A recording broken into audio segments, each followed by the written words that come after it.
back from the dead. I know, I used the same intro for my last video, but Nokia is back from the dead and I really couldn't think of a better intro. Anyway, now's the time to dig in the Nokia 6, let's unbox it and take a quick look.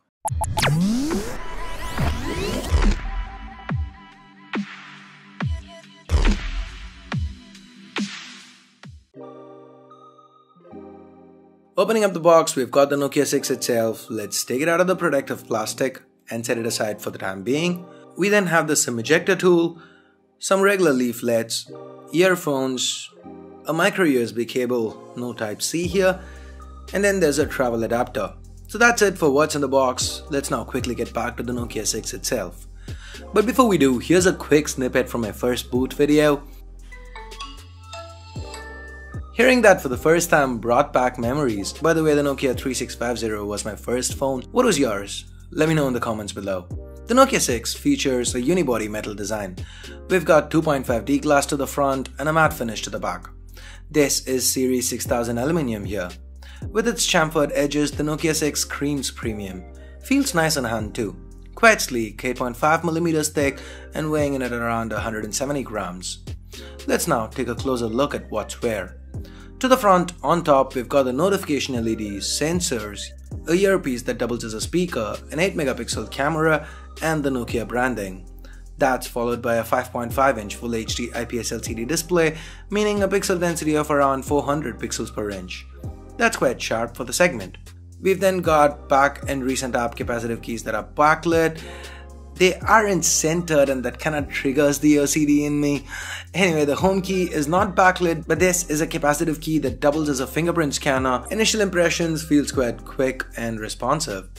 To the back, we've got a secondary noise cancelling microphone, a 16MP camera with a dual tone dual LED flash and Nokia branding. I love how the antenna bands are hit here. Kinda iPhone-esque, but with the same color tone, so nice. The 3.5mm headphone jacks present up top, volume rockers to the right, primary microphone, micro USB port and the speakers reside at the bottom. To the left, we've got a hybrid tray, meaning you can add either 2 SIM cards or a SIM and a micro SD card. While the Nokia 6 feels very premium, the chip inside's anything but. This phone's powered by the entry-level Snapdragon 430 chip. That's 8 Cortex-A53 cores clocked up to 1.4 GHz each, coupled with an Adreno 505 GPU, but there's 4 gigs of RAM and a good 64 gigs of onboard storage. All this is backed up by a 3000 mAh battery. The Nokia 6 runs on Android 7 Nougat with Nokia's own custom UI, which is basically built on CyanogenMod 14. So once you look past the theme here, it's all quite close to stock. You don't get an app drawer on first boot, but you can enable it from the settings. Nougat features like the split screen mode that lets you run 2 apps side by side, almost like Samsung's multi-window mode, and the quick switch functionality that lets you quickly jump back and forth between the current app you use and the last app you used are present and accounted for. Google apps aren't present here since this is a China exclusive. I'm yet to figure out how to sideload it. I will before I review this phone. Anyway, the camera app is quite simple. You can turn on the manual mode that gives you more options. You also get to turn on grid lines, switch the theme and so on. This is a 16MP camera to the back with an f2.0 aperture and support for face detection autofocus. The selfie shooter is 8MP, again with an f2.0 aperture. Both cameras can shoot videos up to 1080p at 30 frames per second. These samples you're seeing were quickly shot around the office. If you want me to do an in-depth camera review of the Nokia 6, let me know in the comments below.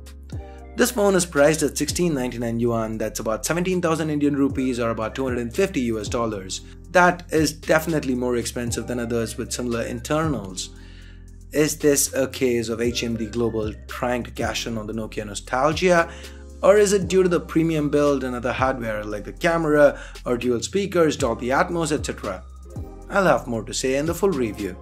So that's it for this quick unboxing video. If you have any video requests for the Nokia 6, head on over to the comments below. If you do want to pick a Nokia 6 up, I'll leave direct links in the description below. Use them if you want to help the channel out. And give this video a thumbs up if you liked it, vote it down if you didn't. For more videos like this including that full review, hit that subscribe button down below if you haven't already. If you're already subscribed, do this to make sure you get notified as soon as a video goes live on C4eTech.